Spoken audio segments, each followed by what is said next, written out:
Hello mga kalingap! Welcome back sa aking YouTube channel, The Square Gens. So kung bago ka lang sa aking YouTube channel, huwag niyo pong kalimutang mag-subscribe at click the bell button para lagi kang updated sa mga bago upload na video. At huwag po natin kalimutang suportahan ng Butim Kalingap, si panguna ni Kuya Val Santos Matubang, Ate Ed Vlog at syempre Kalingap Rob. At pakisuportahan din po ang mga kasama sa Butim Kalingap. Nandyan po ang K-Boys, Kalingap Partner, Kalingap Reactor at lahat po ng charity vlogger sa buong Pilipinas na tumutulong sa mga kababayan natin ng lahat may hirap. Suportahan po natin lahat, guys. So kumusta po kayong mga kalingap? So comment down below sa ating mga viewers, sa ating mga kababayang manonood. Comment down below po kung kumusta po kayo ngayon, kung nasa bakasyon pa po ba kayo, balik trabaho na po ba kayo, o nasa biyahe, pauwi po o pabalik sa inyong mga trabaho po. Comment down below lang po.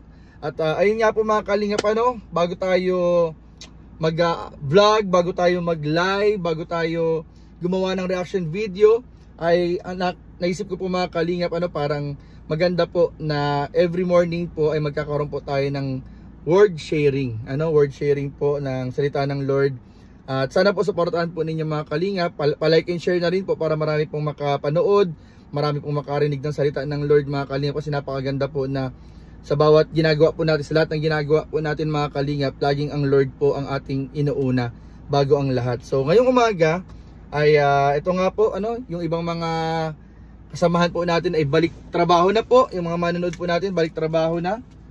So pag-uusapan po natin, dahil unang vlog po natin ngayong araw, unang upload po natin, pag-uusapan po natin ay yung isa sa pinaka-favorite ko rin po na Bible verse.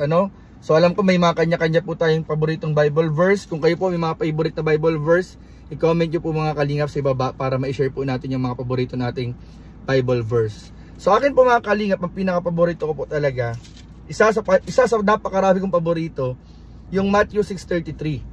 So Matthew 6:33 po mga kalingap, dahil napakaganda po ng salita ng Lord sa Matthew 6:33. Sabi po dito ng Lord mga kalingap sa English, "Seek first the kingdom of God and His righteousness, and all these things shall be added unto you." So sa Tagalog po mga kalingap, unahin nyo ang mapabilang sa kaharian ng Diyos at ang pagsunod sa kanyang kalooban, at ibibigay niya ang lahat ng pangangailangan ninyo. So ang karugtong po nito mga kalingap sa verse 34, "Kaya huwag na kayong mag-alala tungkol sa kinabukasan, dahil ang bukas ay may sarili ng alalahanin. Sapat na ang alalahanin dumarating sa bawat araw." So alam niyo po mga kalingap, napakaganda po nitong salita na to ng Lord sa Matthew 6:33.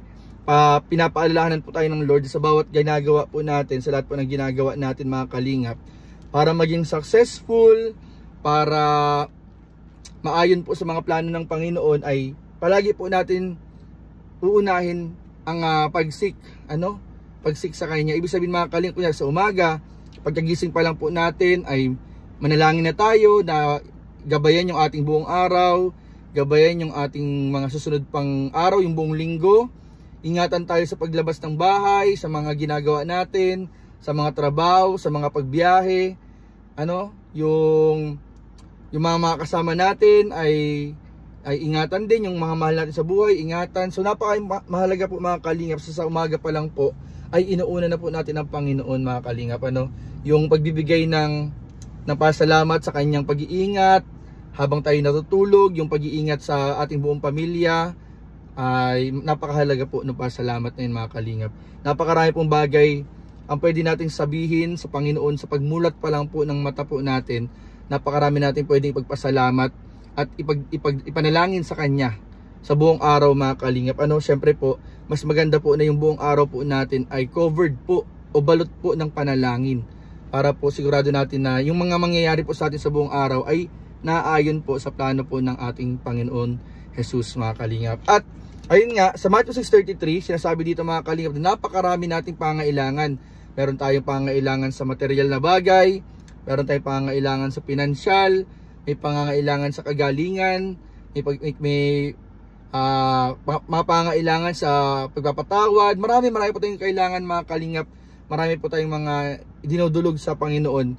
Pero ang sinasabi po dun sa Matthew 6:33 ay unahin po natin siya mga kalingap. At ang lahat ng ating panalangin, ang lahat ng ating inaasam, basta naayon sa kalooban ng ating Panginoon ay sigurado pong ipagkakaloob po sa ating lahat, mga kalingap. Ano?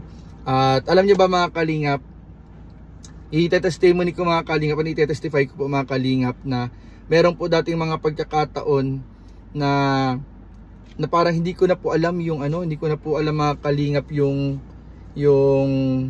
mangyayari sa buhay ko. Yung parang may mga ganung pagkakataon na parang dumadaan yung anxiety, mga kalingap. Pero yung salita po ng Lord ay nagiging comforter po na nagpapaalala sa atin na huwag po tayong dapat mag-alala sa mga mangyayari pa.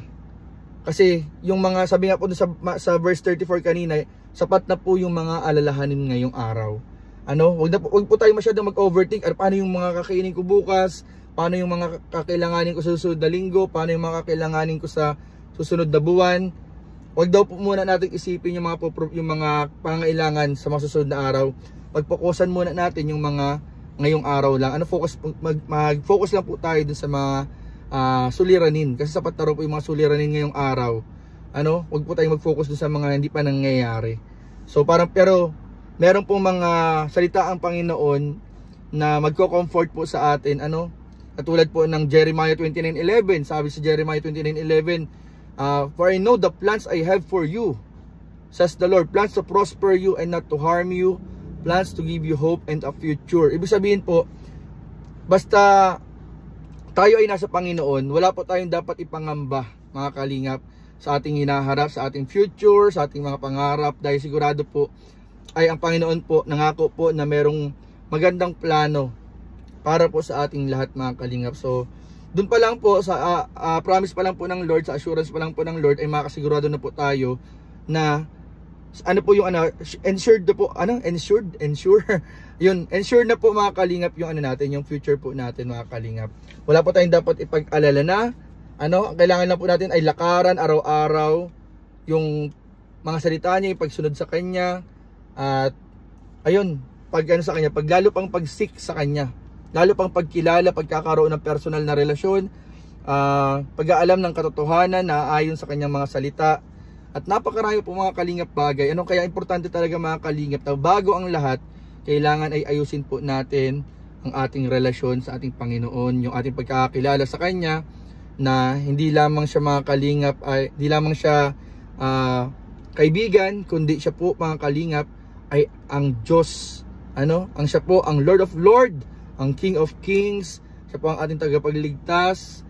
Ang dami, napakarami po, mga kalingap, na title ng ating Lord sa ating buhay na makatulong po para mas lumalim po yung ating relasyon sa Kanya. Kaya dapat lang po, mga kalingap, kilalanin lang po natin siya sa buhay natin, ang Panginoon, kung gaano kabuti, kung gaano ginagawa po niya ang the best para sa ating lahat. Kaya tiwala lang po tayo, mga kalingap. Pero sabi nga doon sa isang kanta, even when we don't see, ang Panginoon ay kumikilos. Even hindi natin nararamdaman, ang Panginoon Diyos ay kumikilos. Kahit hindi natin nakikita, alam natin ang Panginoon Diyos ay kumikilos sa ating buhay. So kapit lang po tayo, mga kalingap, at manatili lang po tayong sa ating pananampalataya sa ating Panginoon. Maraming po salamat, mga kalingap, at yan lang po ang ating word for the day. Sana po supportahan po ninyo and share po ninyo para marami po makarinig. Thank you po, mga kalingap. Jesus loves you. God bless po. Bye bye.